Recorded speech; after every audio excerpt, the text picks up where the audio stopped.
Bonjour à toutes et à tous. Pensez-vous avoir déjà vécu à une autre époque? Pensez-vous qu'il soit possible d'avoir été quelqu'un d'autre dans un autre temps? Croyez-vous que les vies antérieures soient une réalité? Alors, j'ai mon avis sur la question, car vous le savez, je propose des séances d'hypnose spirituelle sur cette chaîne, ainsi qu'en présentiel dans le Var, pour des explorations de vie antérieure et d'entre-deux-vies. Donc, pour ma part, j'y crois fermement. Si vous avez encore un doute, le cas incroyable du jeune James Leininger pourrait bien vous surprendre.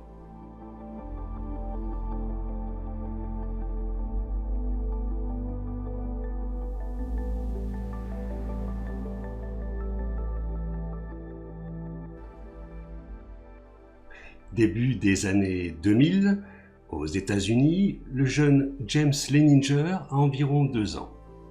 Il a de terribles terreurs nocturnes. Il hurle en pleine nuit. « Avion en feu! Avion en feu !»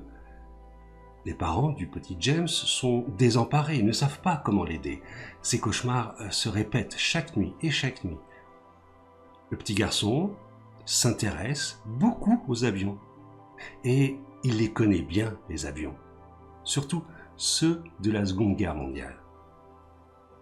Comme tous les enfants de son âge, James a beaucoup d'imagination et il joue souvent au pilote d'avion, il rejoue même des scènes et donne de troublants détails sur l'histoire d'un petit bonhomme qui fait décoller son avion, un corsaire, du bateau le Natoma.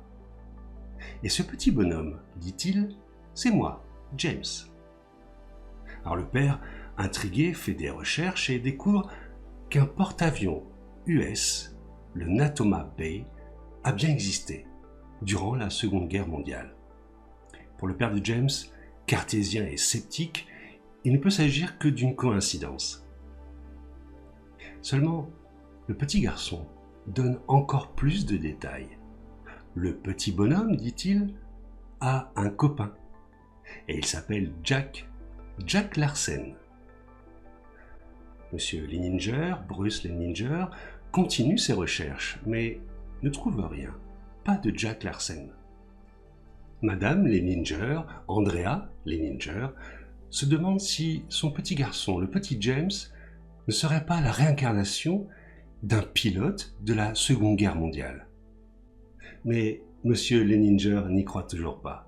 Ses principes religieux ne lui permettent pas d'accepter que la réincarnation existe, du moins pas pour le moment. Les mois passent et le petit James continue de jouer au pilote. Dans ses jeux, il parle comme un pro, avec des expressions d'un vrai pilote. Il donne même des précisions sur le crash de son avion. Il a été abattu par les Japonais. Alors James a presque 3 ans et il dessine souvent des scènes de combat militaire. Il signe ses dessins James III, car il est, dit-il, le 3e James.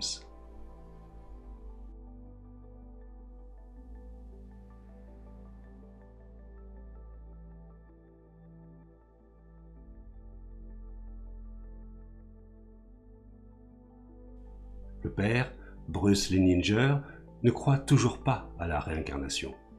Il a des principes religieux. Il veut des preuves tangibles. Et il continue ses recherches. Et découvre une association d'anciens vétérans du Natoma Bay, le fameux porte-avions. Et lors d'une réunion de cette association, il découvre que Jack Larsen existe bel et bien. Et il le rencontre.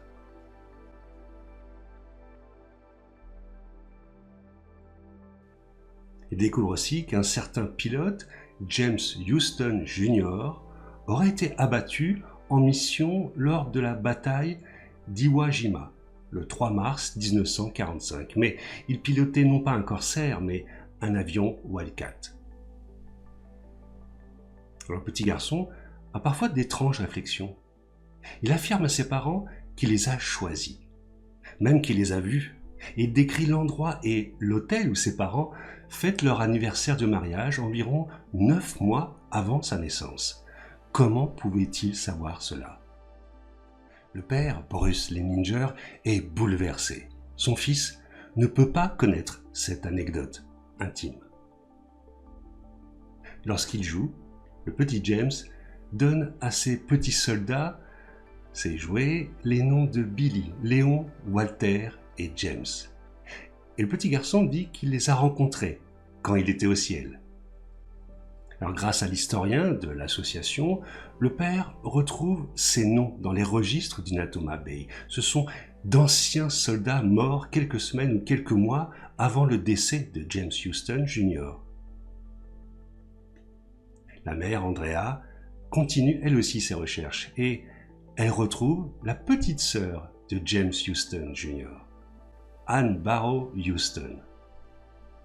Le petit James a 5 ans, Anne Barrow Houston en a 86 et lors de leur rencontre, ils donnent de troublants détails sur des souvenirs d'enfance et sur la composition de la famille Houston. Leur rencontre ressemble à une réunion familiale avec un frère et une sœur se remémorant le passé.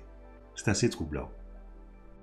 Alors, elle fournit quelques documents, dont une photo de groupe où l'on peut distinguer en arrière-plan un corsaire.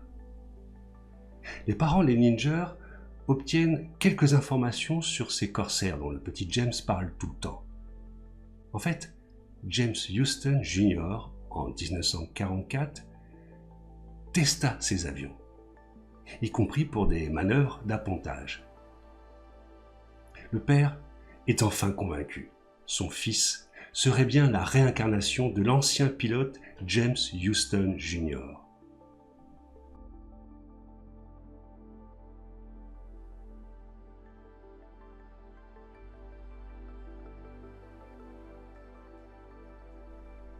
Le temps passe, James a un peu plus de 6 ans, et la petite famille est invitée à participer au Japon à une émission sur le paranormal.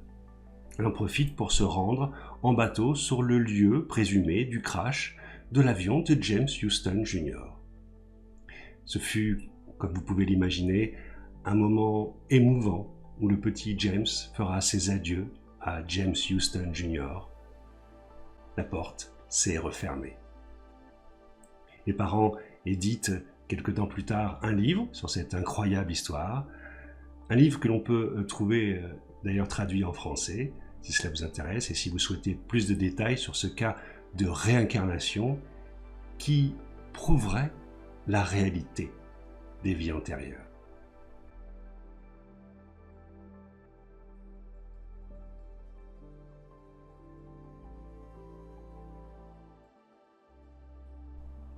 Prenez soin de vous. À très bientôt.